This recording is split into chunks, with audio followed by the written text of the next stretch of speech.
బాగా తెలిసిన మాటే. అందుకే నేను ఎన్నోసార్లుగా ప్రతి చోట చెప్పే మాట మీతో కూడా మనం చెప్పే, తెలిసిందైనా ఎందుకో ప్రభు జ్ఞాపకం చేస్తే దాన్ని మరలా మనం వినాల్సిన మాటగా ఉంది.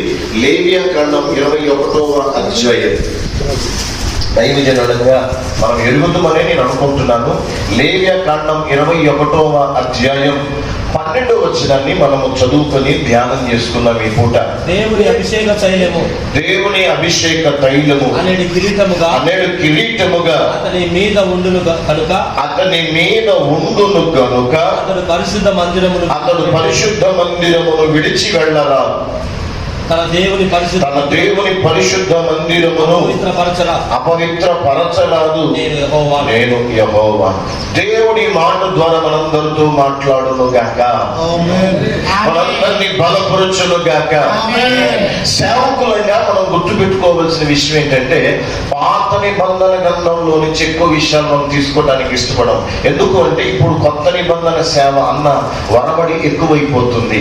కానీ మనం ఆలోచన చేయవలసిన విషయం ఏంటంటే, అయ్యలారా దయచేసి నాకు ఇచ్చేది హాఫ్ అన్ అవరే కనుక టక ఇందులో నుంచి ఒక ఇద్దరు వ్యక్తులు మాత్రం చూపించి నేను ప్రార్థన చేసి కూర్చుంటాను. ఎందుకంటే మనం అందరూ ఎరిగిన వారమే కనుక.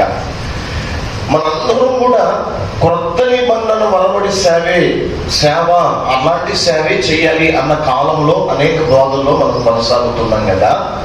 మరి ఎందుకని పాత నిబంధన ఎక్కువగా మనం ఆలోచన చేయమంటే చాలా మంది దైవజనులు దాన్ని కూడా ఎక్కువగా ఇష్టపడతారు. కానీ మనం ఆలోచన చేయవలసిన ఇక్కడ ప్రాముఖ్యమైన విషయం ఏంటంటే, ఆనాటి కాలంలో సేవకుల్ని సేవ కొరకు ప్రత్యేకించడానికి లేదా అభిషేకించడానికి నిలబెడటానికి ఏ క్రమం అయితే ఉందో, కొత్త నిబంధన వచ్చాక కూడా ఆ క్రమమే ఉంది, క్రమమే మారలా. ఎందుకు అన్నమాట అంటున్నారంటే, ఇక్కడ రాయబడిన 12వ వచనంలో దేవుని అభిషేక తైలము అనేది కిరీటముగా అతని మీద ఉండును కనుక. ఎందుకు ఆ మాట అంటున్నారంటే, మోషే ప్రత్యక్ష గుడారాన్ని క్రమాన్ని ఏర్పాటు చేసినప్పుడు ప్రధాన యాజకుడిగా తన సహోదరుడైన అహరోను గారిని నూనె మీద తల మీద అభిషేకం చేసే ప్రత్యేకించినట్లుగా దేవుడు చెప్పారు, వారు చేశారు. ఆ విషయం మనందరికీ తెలుసు. మనం కూడా ఏదో ఒక దైవజనుడు అభిషేకించి నూనె మన తలపైన నూనె అభిషేకం పోసి ప్రత్యేకించి చేతులుంచి ప్రార్థన చేసి పంపించారు. ఆ తర్వాత మన సేవ ఉరవడి ఎట్లుంటది అంటే, ఆ అభిషేకం పొందిన తర్వాత, ఆ తైలాభిషేకం ఆ హస్త నిక్షేపణ జరిగిన తర్వాత ఆ క్రొత్తలో ఆ ఉరవడిలో పోరాటం చేస్తూ ఉంటున్నాము. కానీ మనకు సేవలు, సంఘాలు, పరిచర్యలు, మందిరాలు విస్తరిస్తున్న కొలది ఏమవుతున్నది అంటే, మన మీద పోయబడిన లేకపోతే మన మీద ఉంచబడిన పరిశుద్ధ తైలాభిషేకం అనే కిరీటము అది అప్పుడే పనిచేస్తుందా, ఎప్పుడు పనిచేస్తుందా అని ఆలోచన చేస్తే, నా వ్యక్తిగతంగా ప్రార్థన పూర్వకంగా నేను నేర్చుకున్న పాఠంలో ఏమంటాను అంటే, దేవుని సహవాసములో నిలుస్తున్న ప్రతి దైవజనుడి అభిషేక కిరీటం అనేది దినదినము రెట్టింపు అవుతుంది కానీ తగ్గదు. అమ్మాయి హల్లెలూయా. అది మనకు తెలిసిందే. కానీ నేనేమంటానంటే, అది రెట్టింపు అవుతుంది. ఆ తైలాభిషేకము కిరీటంగా మన మీద ఉంటుంది. ఎందుకని దేవుడు తైలాభిషేక కిరీటాన్ని మన నెత్తి మీద పెట్టాడు అంటే, ఆ కిరీటము లేదా తైలాభిషేకము ఒక అధికారం అని, ఈ భూమి మీద అనేకుల్ని సంపాదించడానికి, దెయ్యములను విడిపించడానికి ఆయన అధికారము ద్వారా సాతాను సంబంధమైన ప్రతి కట్లు బంధకాలు తెంపబడి దేవుని రాజ్యం కడతానికి కిరీటంగా మన మీద పెట్టాడు. అది వాస్తవమే, అది ఏమి కాదు అని మనం. కానీ అదే అభిషేకము అందరి మీద పనిచేస్తుంది. అందరి మీద పెట్టాడు, అందరినీ అభిషేకించాడు, అందరినీ పిలిచాడు, అందరినీ ప్రత్యేకించాడు, అందరికి వరములు ఇచ్చాడు, అందరినీ తన తోటలో పనివారిగా చేశాడు. కానీ అభిషేకం కొందరిలో పనిచేస్తుంది, అందరిలో పని లేదు. ఒకవేళ బాధిస్తులను మన్నించి మాట మీరు అంగీకరించవలసిందిగా కోరుతా ఉంటున్నాను. ఎందుకంటే తైలాభిషేకము కిరీటముగా అహరోనుకి పెట్టాడు. ఈ లేవియా కాండం 21వ అధ్యాయము దాని ముందు గాని వెనక గాని చదివితే కొన్ని క్రమాలు పెట్టాడు దేవుడు.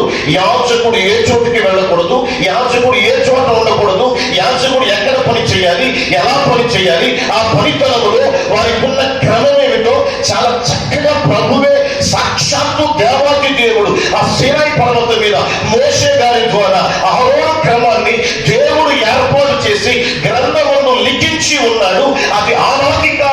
ఈనాటి కాలం వరకు మన చేతిలో ఉండి మనము చదువుతూ అభిషేకించబడి కిరీటముగా మార్చబడి ఆ కిరీటం మన నెత్తి మీద ఉన్నప్పటికీ మన సేవల్లో మార్పు లేదు, మన వ్యక్తిగత పోరాటాల్లో మార్పు లేదు. ఒకవేళ మన ప్రాంతాలను మనం ప్రభావితం చేయలేకపోతున్నామేమో, మన ప్రాంతాల్లో ఆయన అనుకున్నట్లుగా, ఆయన ఆశించినట్లుగా, ఆయన కోరుకున్నట్లుగా మనం పోరాడలేకపోతున్నామేమో అన్న ఒక బాధ అనిపిస్తుందేమో అనిపిస్తుంది నాకు. ఎందుకంటే ఆ కిరీటము అహరోను మీద ఉంది కనుక ఆ అహరోను గారి ప్రధాన యాజకుడు ఏ జంతు రక్తం అయితే బలిపీఠం మీద ప్రోక్షిస్తాడో, మందస మీద ప్రోపిస్తాడో అది పాప క్షమాపణ జరుగుతుంది, దేవుడికి ఇంపుగా మారుతుంది. అలా ఇంపుగా మారినప్పుడే వారు అంగీకరించబట్టమే కాదు, ఈయన కూడా అంగీకరించబడినట్లే కదా. సంవత్సరానికి ఒకసారి ప్రధాన యాజకుడు లోపలికి వెళ్ళినప్పుడు ఈయన నమ్మకమైన వాడైతే, పవిత్రుడైతే, పరిశుద్ధుడైతేనే అక్కడ బ్రతికి నిలబడతాడు. నేనేమంటానంటే ఈ కిరీటం మన మీద ఉన్నప్పటికీ కూడా మనం బ్రతుకుతున్న సేవలుగా ఉన్నామా లేదా ఇంకొక మాట మనం ఆలోచన చేయాల్సిన అవసరం లేదని నేను అనుకుంటాను. నీకు నాకు ఇచ్చిన కిరీటం ఒకటే, అభిషేకం ఒకటే, తైలం ఒకటే, ఒక దేవుడే పిలిచాడు. కానీ ఎందుకు వ్యత్యాసాలు మారుతున్నాయి, కోణాలు మారుతున్నాయి, సేవ విధానాలు మారుతున్నాయి. లేదా పెద్ద మందిరాలు, చిన్న మందిరాలు, వేల మంది, కొద్ది మంది, కారణం ఏంటి? పిలిచింది ఒక్కడే, ఏర్పరచుకుంది ఒకడే, అభిషేకించింది ఆయనే, చేసింది ఆయనే. కానీ ఎందుకని మన సేవలలో మనము ఫలాలు చూడలేకపోతున్నాము అంటే ఇక్కడ ఒక మాట అంటాడు చూడండి ఒకసారి. అతని మీద ఉండును గనక అతడు పరిశుద్ధ మందిరమును విడిచి ఎలారా? ఒకసారి సేవకులారా, అన్నలారా, ఒకసారి నా వైపు చూడండి. విడిచి వెళ్ళరాదు అంటే ఇది పాత నిబంధన, అక్కడ వెళ్ళొద్దు, మనం ఎక్కడికైనా వెళ్ళాలి. నేను అంటాను ఒక మాట, దయచేసి నన్ను మన్నించాలి. ఎక్కడికైనా సేవకుడు వెళ్ళొచ్చా? ఏ పనైనా సేవకుడు చేయొచ్చా? ఎలాంటిదైనా సేవకుడు చేయడానికి అధికారం ఉందా అంటే నాకు తెలిసి 66 పుస్తకాల్లో చదివినప్పుడు సేవకుని ప్రత్యేకతలు వేరుంటాయి, సేవకుని పని వేరుంటది, సేవకుని ఏర్పాటు వేరుంటది. సేవకుడు నిలిచి ఉండే స్థలం ఒకటి ఉంటుంది, నిలవకూడని స్థలం ఒకటి ఉంటుంది, మాట్లాడేది ఉంటుంది, మాట్లాడకూడదు ఉంటుంది, చేసేది ఉంటుంది, చెయ్యకూడనిది ఉంటుంది. అసలు వెళ్ళని చోట కాదు, అసలు కనబడవలసిన చోటే ఎక్కువ ఒకటే ఉంటుంది. ఏమిటా ఒకటి అంటే దేవుని ఎదుట ఎన్ని గంటలు కనబడుతున్న దైవజనుడు ఉంటాడో లోకములో అక్కడ కనబడకపోయిన ఇక్కడ కనబడినోడు ప్రజలు ఎందుకంటే కిరీటం అది.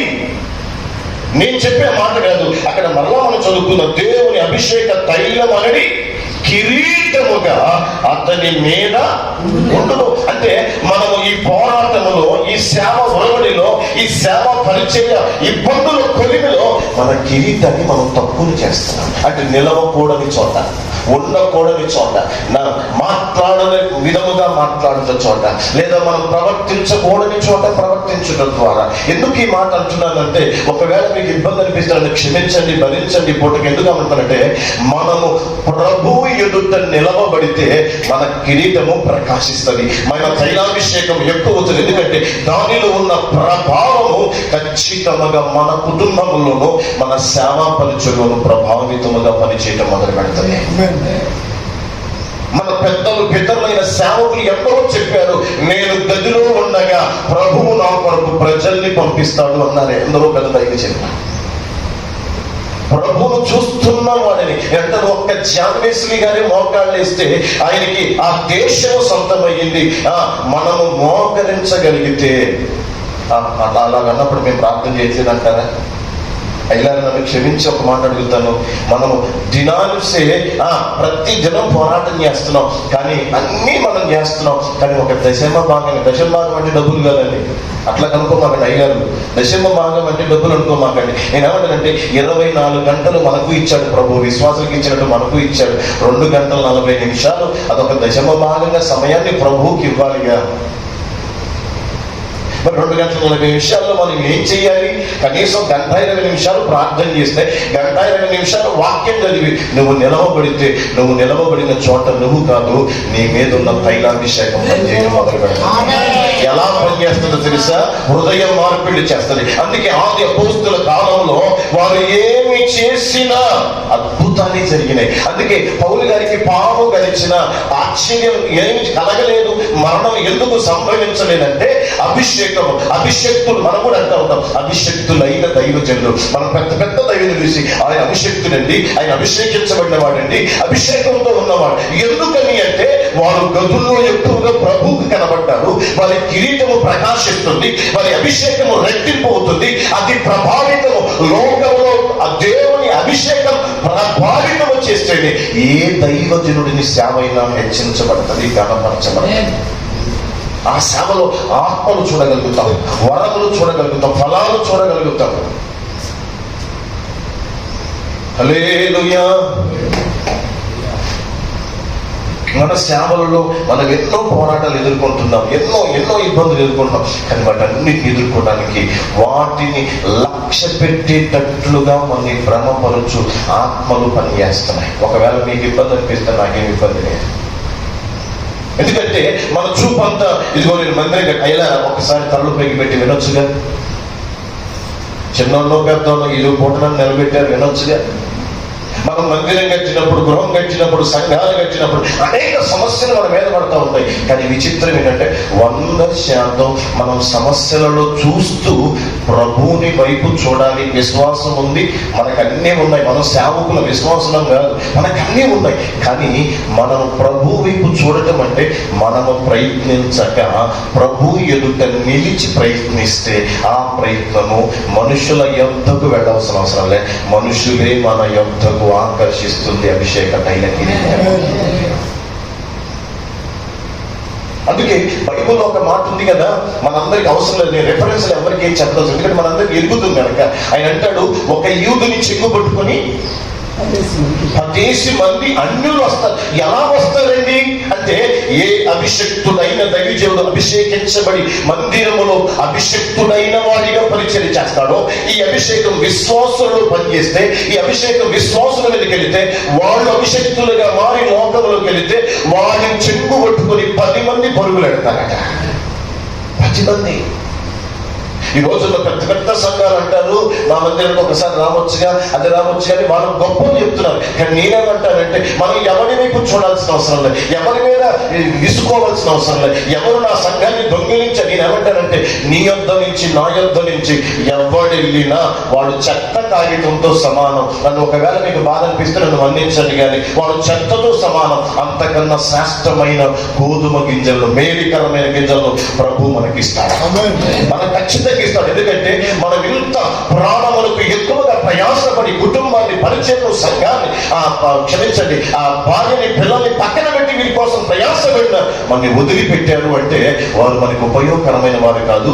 మనం సేవిస్తున్న, మనం నడిపిస్తున్న, మనం దేవుని చేత సేవ జరిగిస్తున్న దేవుని కూడా ఉపయోగకరమైన వారు అంతకన్నా కాదు. మన పిల్లలైతే మనతో ఉంటారు.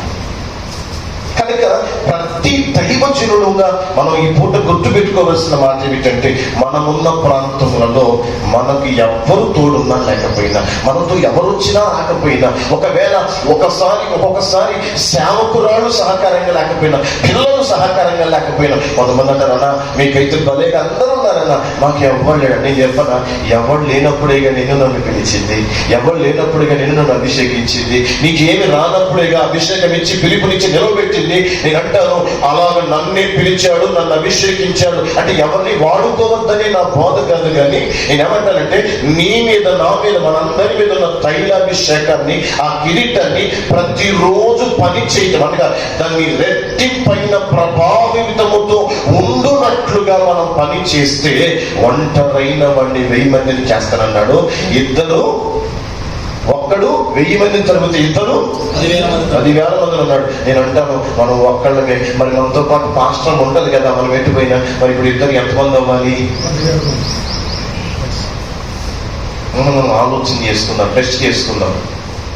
ఎందుకు ఆ మాట అంటానంటే, ఒకవేళ మన మీద ఉన్న తైలాభిషేకం ఖచ్చితంగా ప్రభావితమైందైతే మన ప్రాంతాన్ని ఊపేస్తుంది, మన ఇంటిని కడతది, మన పిల్లల్ని ఖచ్చితంగా కడతది.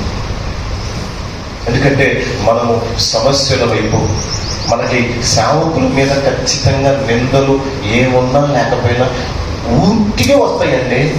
కానీ విచిత్రం ఒక మాట చెప్పనా, బుద్ధికి వచ్చిన నిందల్ని బయటోడు నమ్మడు, కానీ మన పక్కనోడు, మన పాస్టర్లో, మన విశ్వాసంలో, లేకపోతే మనతోటి దైవజనులు ఇంకెవరు నమ్ముతాడు, కానీ ఇంకెవరు నమ్మడు.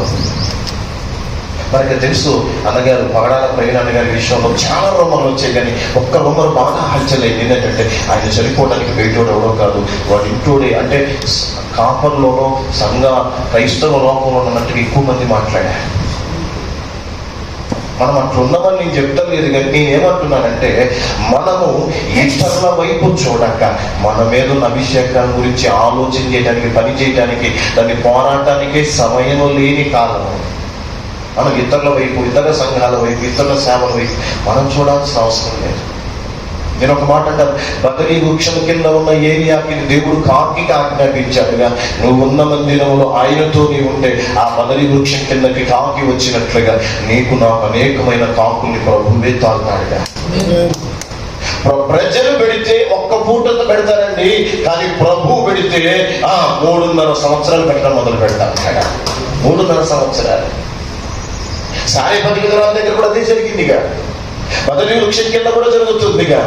నేను అంటాను, ఎందుకు వారికి ఆ రోషం, భారం అంటే వారి మీద ఉన్న తైలాభిషేకం అనే కిరీటం వారిని నెమ్మదిగా ఉండనివ్వదు, ఖాళీగా ఉండనివ్వదు, అనాలోచనగా ఉండనివ్వదు, అజాగ్రత్తగా ఉండనివ్వదు. ఒక మాట చెప్పి నేను త్వరగా ముగిస్తాను.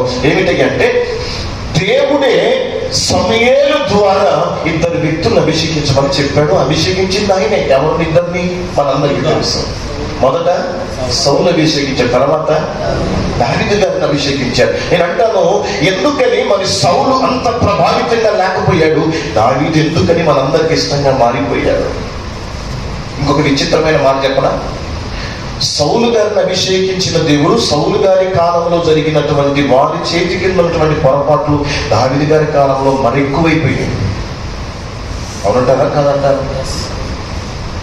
నువ్వు అలా వెళ్ళొద్దు, అది పట్టుకోవద్దంటే పట్టుకొచ్చి ర్యాకులు, అరుపులు, కేకలను సరే మనకు తెలుసు. దావీదు కాలంలో కూడా కొన్ని కార్యాలు జరిగాయి, ఆయన కూడా విపత్తు కార్యాలు జరిగాయి. కానీ మనం ఆలోచన చేయవలసిన విషయం ఏంటంటే, సౌలు గారి మాట, పరిచయం లేదా ఆ రాజ్య పాలన ఏదైనా అక్కడ, లేదా రాజుల గ్రంథం, సమూయేలు గ్రంథం, దినవృత్తాంతాల గ్రంథం అక్కడక్కడ మనకి కనబడతా ఉంది.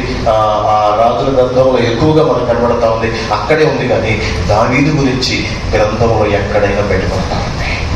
నేను ఒక్క మాట అంటాను, అంటే అయ్యేలాగా మనం అందరూ జ్ఞాపకం చేసి మనకు తెలిసింది అయ్యి ఉండొచ్చు, కానీ మనం మర్చిపోయి చాలా కాలం అయ్యి ఉండొచ్చు, దాన్ని పట్టించుకోకుండా చాలా కాలం అయ్యి ఉండొచ్చు. ఎందుకంటే సంఘాన్ని పెంచే పనిలో, పరిచయాన్ని పెంచే పరిచయంలో, విశ్వాసాన్ని పెంచే పోరాటంలో, మందిరాలు అనేకం చేసే పోరాటంలో మనం చెయ్యవలసింది ఏమిటో, లేదా ఒకవేళ మన మీద ఉన్నది ఏమిటో మర్చిపోతున్నామేమో.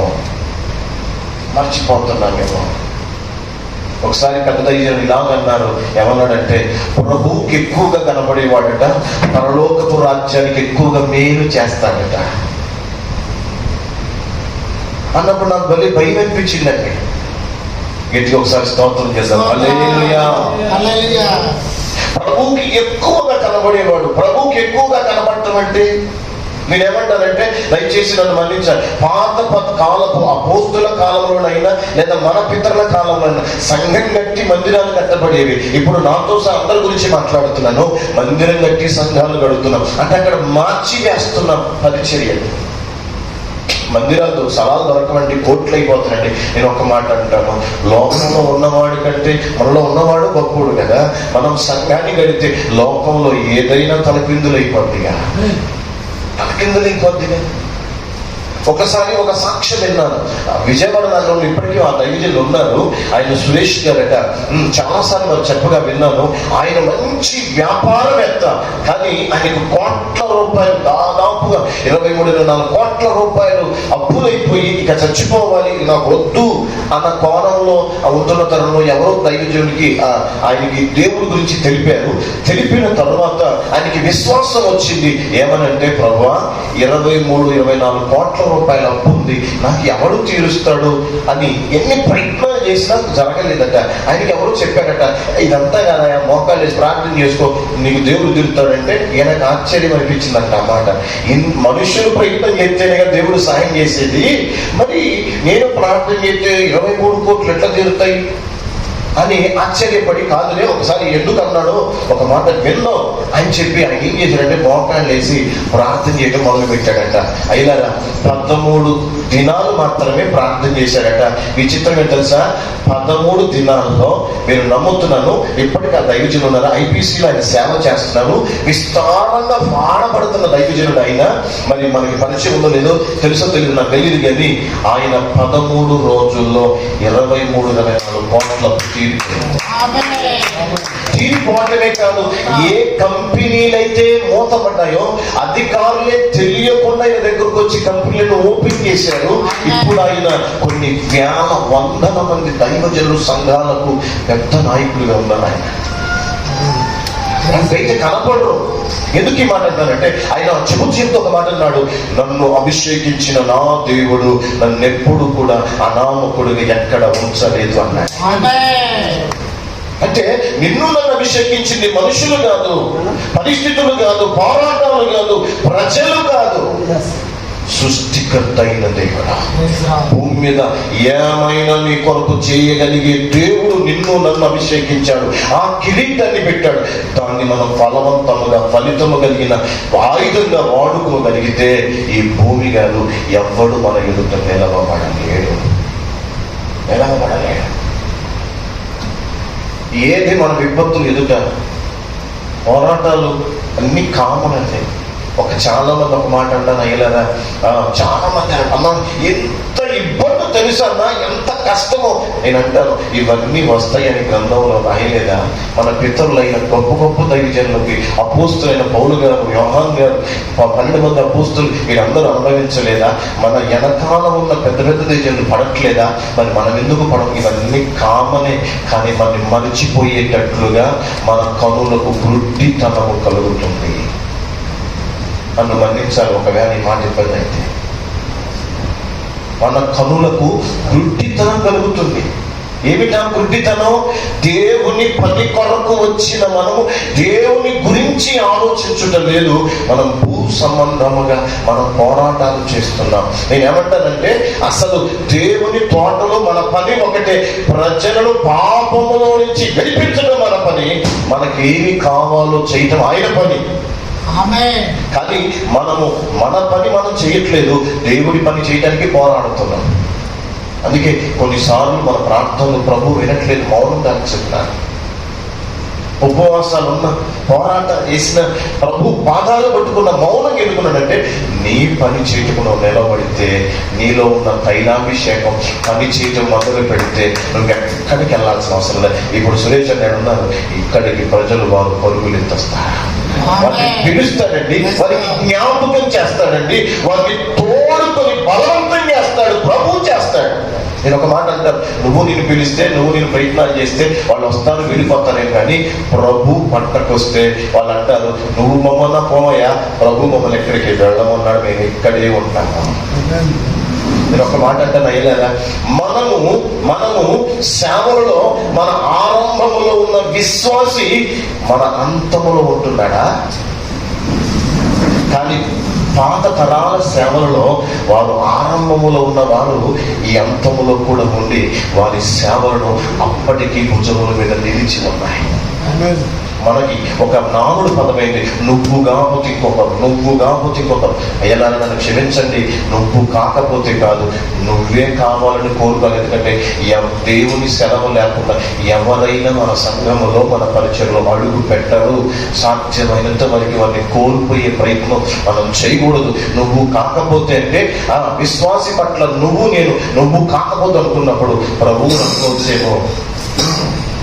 అనుకోవచ్చేమో. ఎందుకంటే ఆయన రాజ్యములో పని విషయములో తృణీకారముగా మారిస్తే ప్రభు కూడా మనం తృణీకరిస్తాడేమో. ఎందుకంటే ఆసక్తిగా పనిచేయమన్నాడు, నాదిగా పనిచేయమన్నాడు, ప్రభు రాజ్యం కొరకు పనిచేయమని ఎన్నో రిఫరెన్స్లు ఉన్నాయి. అందుకే చెప్తున్నాను, సౌలు గారు ఎందుకు అంత ప్రభావితముగా మరణానికి లేకపోయాడు, మరణానికి అప్పగించబడ్డాడు. కానీ దావీదు జీవితం ఎందుకు ఇంత హైలైట్ గా మారిందంటే ఒక్కటే, దావీదు నిత్యము దేవుణ్ణి ఆరాధించేవాడు, దావీదు నిత్యము దేవుణ్ణి చూసేవాడు. అందుకే అపోస్తల కార్యక్రమానికి వచ్చేసరికల్లా ఏమన్నాడు దావీదు? నా ఉపదేశానుసారమైన నా హృదయమును ఎరిగిన వాడు అంటాడు అక్కడ. ఉపదేశ సారము అంటే పరిశుద్ధ గ్రంథమే, వాక్య ప్రామాణికమే, వాక్య నెరవేర్పే. అంటే మేము నెరవేర్చట్లేదా? వాక్యం నెరవేర్చట్లేదని నేను చెప్తలేదు. వాక్యాన్ని బేస్ అయితే నువ్వు ఎక్కడ ఉండాలి అక్కడ అంటే. అందుకే అహరోను గారు చెప్తున్నాడు, నువ్వు చనిపోయిన చోటికి ఫలానా చోటికి వెళ్ళొద్దు. నువ్వు ఎక్కడ ఉండాలి? మందిరము అనగా ప్రత్యక్ష గుడారము పక్కన ఉన్నటువంటి నీ గుడారంలో ఉండాలి. ఉంటే నీ గుడారంలో ఉంటే ప్రత్యక్ష గుడారములో లేదా నీ గుడారములో లేదు. ప్రభు ఎప్పుడైనా పంపిస్తే పాలెములోకి, అంతేగాని అహరోనుకి ఎక్కడ ఉండుటకు అర్హత లేదయ్యలారా. మరి మనకి ఎన్ని అర్హతలు ఉన్నాయో మనం జ్ఞాపకం చేసుకోవాలి. అహరోను గారికి 3 చోట్లే అర్హతలు ఉన్నాయి. మరి ఎందుకో మన చోట అర్హత లేని పరిస్థితుల్లో మనం కనబడుతూ ఉంటాం. మొన్న మధ్యన ఒక అయ్యగారు ఇలా చెప్పాడు. అంటే అయ్యగారు అంటే ఆయన నాయకత్వం ఉన్నాం కనుక ఒక మాట జఫన్య గారు ఇలా చెప్పారు. ఏంటంటే ఒక రోజున సేవకు వచ్చిన కొత్తలో ఆయనకి ఆకలేసి ఆ బజ్జీ కొనుక్కునే డబ్బులుంటే వెళ్ళి బజ్జీలు కొనుక్కుని ఒక చోట కూర్చొని తింటాడట. పెద్ద పాస్టర్ గారు ఒక ఆయన వచ్చి, ఏమయ్యా నువ్వు కూడా ఇందులో చేరిపోయావా అన్నాడంటే వెళ్ళిపోయాడట ఆయన. అనేసరికి ఆయన ఆశ్చర్యం వేసి, ఏంటి నేను కూడా ఇందులో చేరిపోయాడు అంటాడు, ఏంటినా నేనేం చేస్తున్నాను అని మొత్తం చుట్టూ చూశాడు. చివరికి వెనక చూస్తే ఒక బోర్డు కనిపించిందంట, వైన్స్ బోర్డు. అందులోకి వెళ్ళా, దాని ముందు నిలబడి బజ్జీలు, చేప మొక్కలు, ఈ పల్లీలు ఇలాంటి అక్కడే కనపడేది మనం చూసుకుంటూ పోతాం. నేను ఎప్పుడు నాకు దేవుడు మహాకృప, నేను పుట్టిన నుంచి ఈ రోజు వరకు మందు, గుట్కా, పాన్, పరాక్, సిగరెట్ అలాంటి అలవాట్లు లేకుండా ప్రభు మరి మేలుకరంగా బయట పట్టుకొచ్చి సేవకులు చేశాడండి. పులిపి మీద ఉండి ప్రభు వెంటాడి. నాకు అంత అనుభవం ఏం లేవు, ఎందుకంటే నా వెనకాల 60 ఏళ్ళ సేవకురాలు మా అమ్మ ఉన్నాయి. ఆయన బోర్డు చూసి బజ్జీలు పారిపోయి కొన్నేళ్లు ప్రభుకి దాన్ని ఏమంటారంటే పశ్చాత్తాపంతో ప్రార్థన చేశాడంట. నేను అడిగాను, పర్సనల్గా అడిగాను, ఏమండి ఆయన ఏదో అన్నందుకంటే లేదు ఒక బోర్డుగా నిలబడితేనే ఒక వ్యక్తి అనుకుంటే ఎంతమంది అన్యులు చూసి ఒకవేళ మన దగ్గరికి నేను సువార్త చెప్పాల్సి పోతే నువ్వు నిలబడ్డావు అన్నప్పుడు మన సాక్ష్యం ఏంటి అన్నప్పుడు నాకు భయం వేసింది. నిజమేగా. ఎందుకు ఈ మాట అంటారంటే మనం ఏం కావాలని తప్పులు చేయం, మనం పొరపాట్లు చేయం, మనం కావాలని ఎక్కడికి వెళ్ళాం. కానీ మన పరిస్థితులు మన ఇబ్బంది పెట్టినప్పుడు మనం అభిషేకం మన పని చేయడం మొదలు పెడతాయి, నిలబెడతాయి. ఎట్లా నిలబెడతా తెలుసా? స్టెఫెన్ గారికి తెలుసు ఆయన ప్రాణం పోతుందని, కానీ ప్రభువు దేవదూత ముఖం వలె ప్రకాశిస్తూ నిలవబడ్డాడు. వెనకనే ఆయన ప్రభువు అని ఆ మాట పలకగలిగాడు. పలకలేదంటారా? ప్రభు పలికిన మాట ఆయన పలికాడు కదా స్టెఫెన్ గారు. మరి ఆ స్థాయి ఎక్కడి నుంచి వచ్చింది ఒక స్టెఫెన్కి, మనుషుడికి? నేను ఏమంటానంటే ఆయన సేవకు పిలవలే, బొమ్మ వడ్డించడానికి పిలిచిన ఒక పరిచారకులు అంటాడు సార్. ఒక పరిచారకుడి మీద అపోస్తులు చేతులు ఉంచితేనే అంత ప్రభావితమైతే, ఇప్పుడు సాక్షాత్తు యేసుక్రీస్తు ప్రభువు ఒక మాట చేశాడు, నా వెనక వచ్చేవారు నాకంటే మరెక్కువ అన్నాడు. నేను అంటాను, మనం ఆయన వెనక వారమేగా, మరి మరెక్కువ మనం ఏమిటి? ఆయన 3.5 సంవత్సరాలకి భగవంతుడైన వాడే ఇంత మహిమ గల సేవ చేస్తే, ఆయన చేత ప్రత్యేకించబడిన 12 మంది అపోస్తులు ఎంత సేవ చేస్తే, మన కర్ణములు మన తరుణములు కొన్ని వందల వేల మంది విశ్వాసులు కలిగిన మహిమ గల దైవజనులు ఎంత సేవ చేస్తే, ఆ మధ్యలో తిరుగుతూ ఆ మధ్యలో ఉంటూ సేవకులు మనకు ప్రమాణకముగా చలామణి అవుతున్నటువంటి మనము మన మీద అభిషేకం పనిచేయట్లేదా? మన్ని అభిషేకించలేదా? మనకు అధికారం ఇవ్వలేదా? ప్రభు మన్ని వాడుకోవట్లేదా? నేను ఒక్క మాట అంటాను, సౌలు దేవుని అభిషేకాన్ని మరిచిపోయాడు, దావీదు దేవుని అభిషేకాన్ని గుర్తుపెట్టుకున్నాడు. అందుకే సౌలు గారిని చంపడానికి అవకాశం వచ్చినప్పుడల్లా దావీదు గారు ఏమన్నా తెలుసా? దేవుని చేత అభిషేకించబడిన వాడిని నేను చంపడానికి యోగ్యుడను అర్హుడను నేను అంటాను. ఒక దేశానికి రాజుగా పరిపాలన చేయడానికి ఇంత భయపడితే, ఇప్పుడు దేవుని వెనక దేవుని తోటలో ఉన్న ఆయన జత పనివారముగా మనకెందుకు ఈ అధికారం లేకుండా పోయింది? నేను ఒక మాట అంటాను, దేవుని అభిషేకం మనలో పనిచేస్తే దేవుని భయం మనలో మొదలైపోతుంది. వాళ్ళు క్షమించాలి ఒకవేళ మిమ్మల్ని బాధ పెడితే. ఎందుకంటానంటే దేవుని భయం మొదలవుతే దేవునికి భయపడు వారిని శిఖరముల మీద శిఖరాల మీద దేవునికి భయపడేవాడిని ఎక్కడ పెడతారు తెలుసా? ఉన్నతమైన కొండల మీద పెడతారు. నేను ఒక మాట అంటాను, అయిపోయింది, ఒక్క నిమిషం ఫినిష్ చేసేస్తున్నాను. మోషే ఎందుకు అన్ని లక్షల మంది నడిపించడానికి వచ్చారు? ఆయన ముందు గబ్బులు పెట్టలేదా మోషే గారు? నా వల్ల కాదు నాయన, అసలు ఈ నత్తో నేను మాట్లాడలేను అంటే అహరోను తెచ్చుకోమన్నాడు. వారితో పాటు మిర్యాం గారు కూడా వచ్చారు. నేను అంటాను, వచ్చిన అహరోను ఏమయ్యా, మిర్యాం ఏమయ్యా, అందరూ ఏమయ్యా, కానీ పిలిచిన మోషే ఏమై? పిలుపు, అభిషేకం, అభిషేకించబడిన వ్యక్తి ఏర్పాటు వేరు. ఓడపడి వచ్చినోడు నా తోడుగా ఉన్నోడు పోయాడు కాదు. అందుకే ఆయన శకరం మీద ఉంటే నేనేమో ఏమైపోయినంటే ఆయన చెప్పి పోలేదా అన్నా, నేను వెళ్తున్నాను దేవుడు రమ్మని చెప్పలేదా? చెప్పుంటాడుగా. మరి వాళ్ళు దూడ చేయమని దూడ ఎందుకు చేశాడు? నేను అందుకే అంటున్నాను, అభిషేకం నీలో నాలో పని చేస్తే దేవుని పని గుర్తుపడతాము, దెయ్యపు మాటలు దెయ్యపు క్రియలు గుర్తుపడతాము. నీ ఉన్న స్థలం. ఒక్క మాట అంటారు, పేతురు అప్పుడే మాట్లాడాడు, అప్పుడే చెబుతున్నారు. వెంటనే ఇది నీకు దూరం అవునుగా కానీ ప్రభు అన్నాడు, సాతానా వెనక్కి. అపోస్తులంతటి స్థాయి కలిగిన దైవజనుడైన పేతురు గారికి వెనకాల దెయ్యం పడితే మనము లోకంలో ప్రపంచమంతా తిరగాల్సిన వాళ్ళు, మరి మన వెనకాల వాడు పట్టంటారా? పనిచేయడంటారా? అందుకే వాడికి భయం పుట్టేది ఒకటే, మన మీద ఉన్న అభిషేకమే వాడికి భయం. ఎందుకంటే అభిషేకం మనకి నార్మల్ ఉంచదు కదా, మంట పెడతా ఉంటుంది కదా. మనకి ఏం చేస్తుంది? మంట పెడతా ఉంటుంది సార్, మంట అందుకే ఎప్పుడు పెద్దోళ్ళు అంటూ ఉంటారు, 10 మండుతున్న కట్టెల మధ్యలో 2 పచ్చి కట్టెలు పెడితే ఏమైందా? మండిపోతాయి అంట. నేనంటాను, మండుతున్న తైలాభిషేకం మన మీద ఉన్నప్పుడు లోకం పాపం కాలిపోయి పరిశుద్ధుల గుంపులుగా మనం తయారైపోతాం. పరిశుద్ధమైన క్షేమాక్షేత్రాలుగా తయారైపోతాం.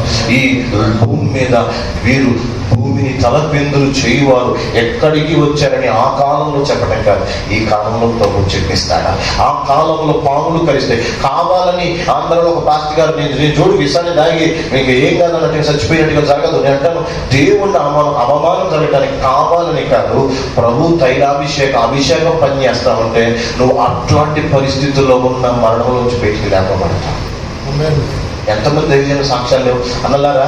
మనకి అనుకూలంగా ఉంది, మనకి సేవలు బాగున్నాయి కనుక మనం మంచిగా చేస్తున్నాం, మనం గుర్తించట్లేదు. కానీ ఉత్తర భారతదేశంలో ప్రతి దైవజనుడు ప్రాణాన్ని ఎందుకు లెక్క చేయట్లేదంటే వాళ్ళ అభిషేకాన్ని వాళ్ళు రోషం పుట్టిస్తుంది, మంట పుట్టిస్తుంది. ఎదవ ప్రాణం ఉంటే ఎంత పోతే ఎంత అన్న మంట పుట్టిస్తున్న వాళ్ళకి. అందుకే రోజుకు ఒక్క దైవజనుడు చచ్చిపోతున్నాడు, రోజు కొంతమంది విశ్వాసులు శ్రమలు అనుభవిస్తున్నారు. కానీ నేనేమంటానంటే, ఇంటి పక్కనోడికి అనగా ఒకవేళ మన దగ్గర దైవజనుడికి ఏదైనా జరిగితే మనకి భయం, వణుకు. కారణం ఏంటి అంటే అలాంటి ఆలోచనలు. కానీ నేనంటే అభిషేకం అనే కిరీటం నిత్యం మనని మండిస్తూ ప్రభావితం చేస్తూ ఉంటే ఏది మన ఏమి చేయదు, మనలో ఒక ధైర్యం పుట్టిస్తుంది, మనలో ఒక భారం పుట్టిస్తుంది, రోషం పుట్టిస్తుంది. ఏంటి తెలుసా? కనీసం పువ్వాడ ఉదయ్ నగర్లో ఈ బజార్ అన్న ఈ అన్నకి సొంతమైపోవడానికి ఆశ, కోరిక కలగజేస్తుంది. ఇంకొక మాట అంటారు, ధైర్యం చేసి మన మందిరం చుట్టుపక్కల ఉన్నవారు మన విశ్వాసులుగా దేవుడు చేసేస్తాడు. ఈ రోజుల్లో జరుగుతున్న తెలుసా?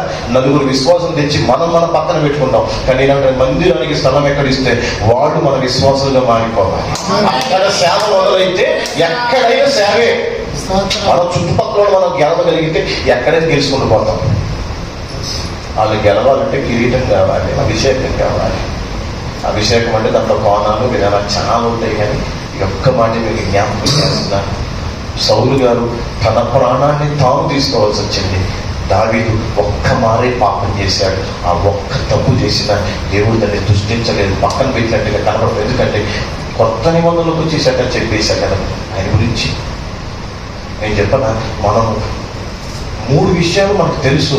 ఒకటి ధనం, రెండు స్త్రీ, మూడు సిరి. వీటికి ఈ పాపాలు చేయకుండా ఏ తప్పు చేసినా నీలో కిరీటం మొదలవుతూ ఉంటే, అనగా అభిషేకం మొదలవుతూ ఉంటే అవన్నీ అగ్నిలో కాలిపోతూ ఉంటాయి. కనుక పరిశుద్ధమైన దేవుని యాజక తత్వము నీ ద్వారా నా ద్వారా జరిగిపోతుందండి. దేవుడు నీ పక్షాన నా పక్షాన పెట్టిన ప్రణాళిక నెరవేర్చండి. అందుకే రేపు అక్కడికి వెళ్ళాక బలా నమ్మకమైన మంచి దాసుడ అనే గుంపులో మన రఘునాథపాల మండలం యొక్క సేవకులు మండుదురుగాక, అలా మండుదురుగాక, లేపబడుదురుగాక, ప్రతి సేవ ప్రభావితముగా మారుగాక. కనుక అభిషేక తైలాభిషేకం అనే కిరీటాన్ని మనమందరం కలిగి దాన్ని ప్రభావితం చేసి మన సేవా క్షేత్రాల్లో మనం వాడబడుదుము గాక. దేవుడి మాటలు మన పరిచర్లకు మనకు ఉపయోగకరంగా మార్చును గాక.